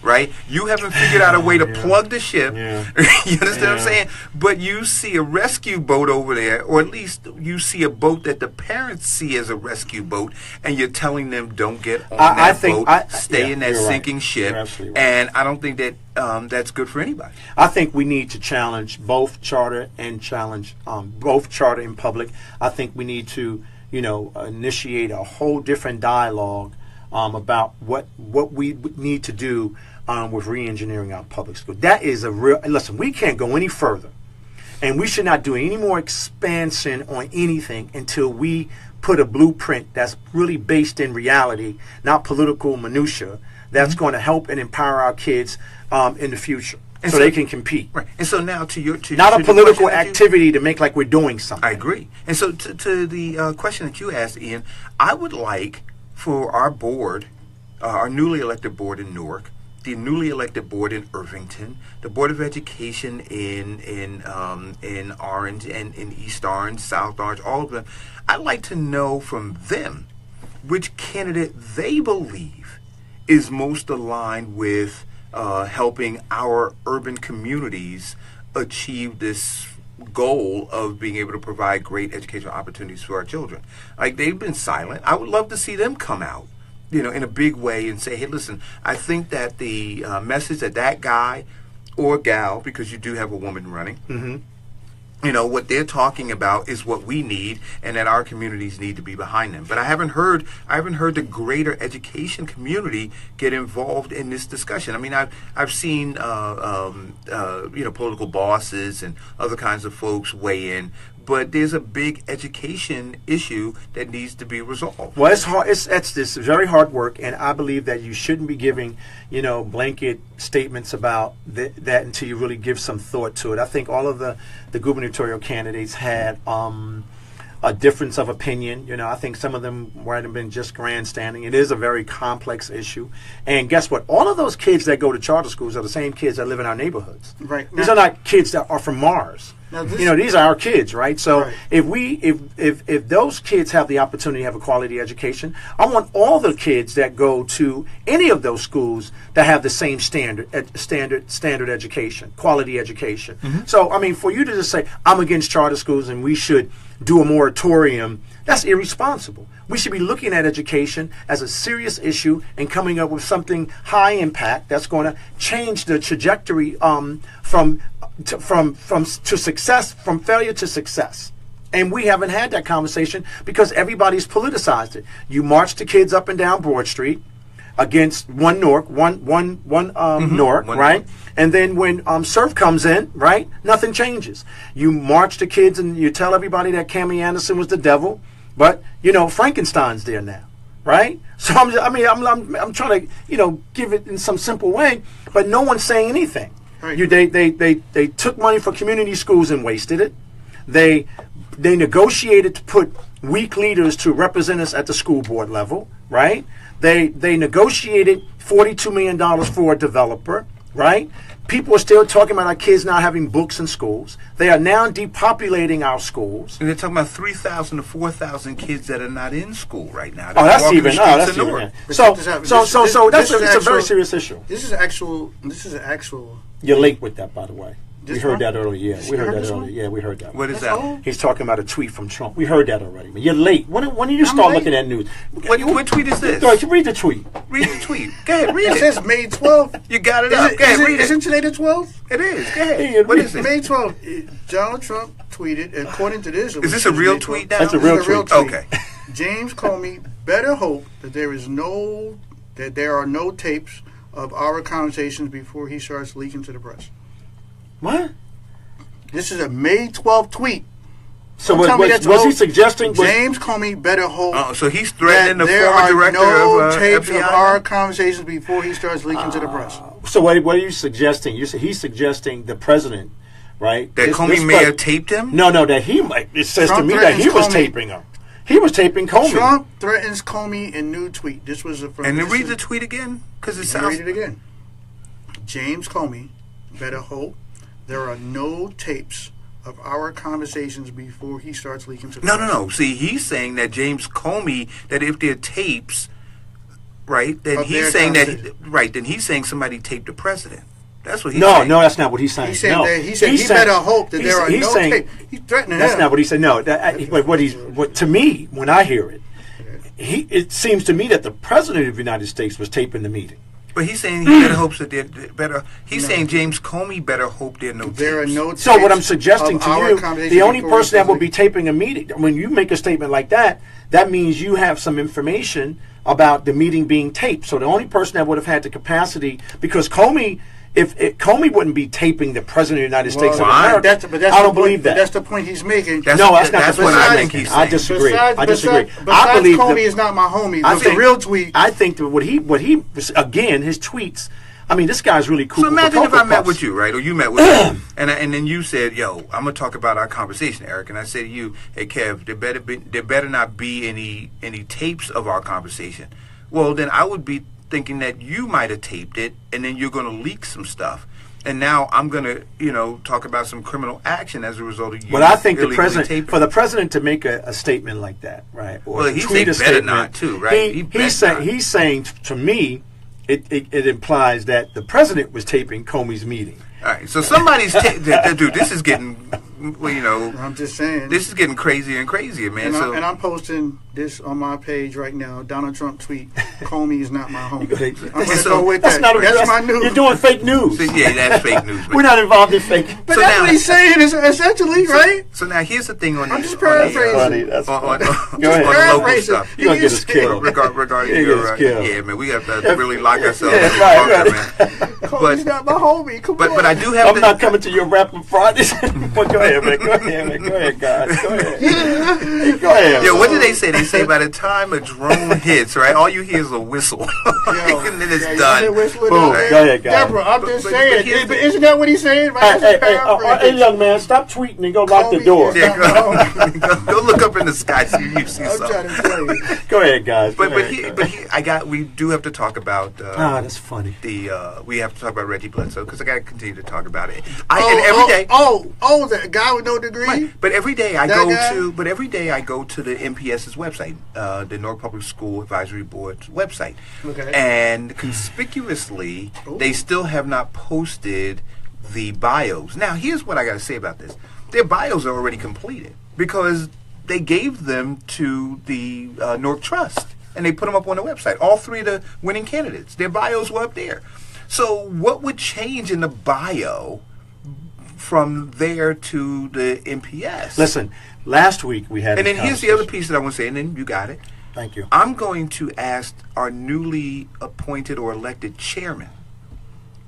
What? Yes, I'm gonna ask him, right, Marquise Lewis, to step up and take a leadership position here, and to demand that Reggie Bledsoe release his his degree for everybody to see, since it is an issue of integrity on the Newark Public School Advisory Board, or to have Reggie Bledsoe come and offer an apology to the voters who voted for him based on the knowledge that he had a degree. I would like to invite Reggie Bledsoe on the show. But I'm going to ask Marquise Lewis to do that because I think it would show from his position as the newly appointed or elected chairman that he takes his role seriously and that he has a clear understanding of who his who his board members are. But let's be clear on this issue. And then I'm done with that. You didn't start this, Eric Dawson. You did not start this. Ian, you did not start this. Wait a minute, though. You didn't start this. Okay. The community didn't start this. Okay. Reggie Bledsoe started this. When he went in front of the community, in front of people that he wanted to vote for him, which is a sacred thing, and he lied. So last week we had this conversation, and I think you should talk about it as much as you want to. You have the right because he gave you the right to talk about it because it's such a serious issue. If you lie today about your credentials, you'll lie when it's time to make a serious decision. I believe that, right? So we said last week that he should apologize. Now, this is how many weeks you've been talking about this now? I guess from election Just day. my- So that the demonst- 18th. So that 18th. demonstrates to me that it demonstrates to me two things: that he really doesn't give a heck about what you're saying, and he doesn't give a heck about the community, and he doesn't give a heck about what he said. Right? He doesn't want to be held responsible for that. So that's a serious thing. That's a lot of hubris, right? Or he doesn't know what to do because this is becoming an embarrassing thing for him. So I like him as a human being. And I think that what he should do is he should apologize. He should, if he doesn't know what to say or put it in words, sometimes it's just real simple, you know, and I would help him with that. We said that last week. I would help him with that because I think this needs to go away. I don't agree with you about asking the chairman, the new elected chairman, because his education is questionable. His skill set is questionable. Probably a nice human being. You can never disqualify somebody from being a good human being. But being a leader of a $1.3 billion complex, right, and not having the qualifications and being elected and supported by the administration as something as a success for our children, our community, really devalues all of us that live in the city of Newark. So I'm not going to ask you, and I hope you don't. You could do whatever you want to do, Eric. But please, for him to weigh in would be even more embarrassing because then I would have to challenge him on why does he believe he should be the chairman of a $1.3 billion industrial education complex. Well, sadly, I think is a now thing. that if anything, wait a minute. If anything, you should be calling him up and asking him that question. Right. But you know what? Sadly, when it comes in politics in particular, it's a sad theme that we elect lesser qualified individuals to important positions. Oh, we've dumbed down at a level whether that's it's local, unconscionable, or national, because you know Donald Trump has people everywhere thinking they could become president. Oh, The Rock! Did you see that? Dwayne, whatever his name is, The Rock, the former wrestler. Oh, I like him. What's wrong with No, him? he posted that he's contemplating seriously running for president in 2020. Why not? I mean, why not? I mean, see, I'm not joking. And the argument, right, is how do we say to him, nah, bro, you serious? He could be like, why not? No, I You think, got him over first there. of all, I think that anybody that wants to run for president should run for president. That's why we have a democracy. I think anybody qualified should run for any position. Well, hopefully they're qualified. For But any position. hopefully we would, if that's, okay, I got that, right? So hopefully we hope that the Americans are smart enough to elect a qualified candidate. But look what we have now. You know, But right, and that's the point, and that's why I made, and that's why I said what I said, because we see the Reggie Bledsoes locally, right, and we see nationally what's going on. Yeah, I hear you, Deborah. You saying stop it. I know it's not just, but it's a serious joke. he should just It's a joke. apologize to his we constituents. have people who are less than qualified. We have a gentleman that's up at, that comes up in here and co-hosts with us, who's more qualified than everybody on that board. But they didn't want him. They didn't want him. They wanted why do we rubber continually stamps. go around? Like, say we listen to Donald Trump more than, for example, a Dr. Neil deGrasse in regard to climate change. Huh? Who do you think is more qualified? We talk about a brilliant scientist, versus an astrophysicist versus Donald Trump. But this is what we have all gone to. We all embrace these reality show type folk and make them stars by comparison to the more seasoned, qualified, and persons on TV. I mean, it's a shame. Well, listen, let me just say this to you. I mean, we've talked about this on this show, and I'm really enjoying these Wrap Up Fridays. I have fun like today, Wrap Up guys. Fridays. But I got to tell you something. If we don't get serious about the leaders that we pick, listen, if you just look at the municipal council in the city of Newark. I remember years ago when Councilman Sidney James was running for office, they called him a staff person for the mayor, right? Mayor Booker, right? And that upset him because he thought that he was independent enough to do the job. And I'm quite sure he did a great job, right? And I know he did a great job, right? But now we have, a council president, and now we have council people that don't even question anything. They're actually staffers of the mayor. So you're going to have a budget discussion that's coming up that's going to be really weird. I mean, we're going to really have to watch that budget. And we're going to have to cover And I think we're going to have to cover that. I think it should be we need to get really serious about that because they're going to be playing three-card Monte about if we should take state aid or not take state aid. And I got to tell you, I'm ready for that. Are they really questioning that? Well, you got to. That's another discussion because we don't have that much time. But let me just tell you another thing, though. So, we have a council that I believe has been negligent and certain levels. That's not to say all of them have. Certain individuals have been negligent, and we need to start questioning them. It is not about just the mayor. It is about the council. The council has a very serious role to play, and I don't believe that they take that role serious enough. And I think that the citizens of Newark need to really look at those meetings and pay attention to what they're voting on. Okay? They need to be asking more questions. So at the end of the day, I think we need to explore that now. I think there's a couple of council people that are really credible, that are smart, that understand it, but they all get lost in the sauce because everybody's trying to appease, right, public policy that's not good for the citizens of Newark. I'll give you an example, and this is not even public policy. This is just basic common sense. 20 seconds. Okay, basic common sense. The city's computer system was hacked. They had to pay a ransom, right? Right. Okay, and that's been happening all over the world, all over the country. It's a serious issue. There was no real serious press conference to talk about the impact to the resident. So if you go pay your taxes, if you go write a check, you use your credit card, you use all, that means they have your information. Right? So they were trying to well, not cover it up, that's a strong word, but they weren't communicating with the public the right way. These are the kinds of discussions that we should be having in our community. Now, all of those residents, all of that information, I know you guys got to go, but that's something we should be talking about the next time. And we'll be talking about it all. Right, we got 30 seconds to wrap up. I'm just glad we had a great week. I had fun with them. I did too. I like Wrap Up Fridays. We don't need your fake news with that Komi stuff. Hey, look, I'm just This is Wrap Up Fridays. This is Eric. This is Kevin. And this is Ian. And we're out. Just continuing to talk about what elected leadership isn't doing without talking about the people who elected leadership and what they're not doing to hold accountable and or replace them. I think that's great. 94.3. Brandon. Yeah. Dance Hall. Soca. All right, y'all.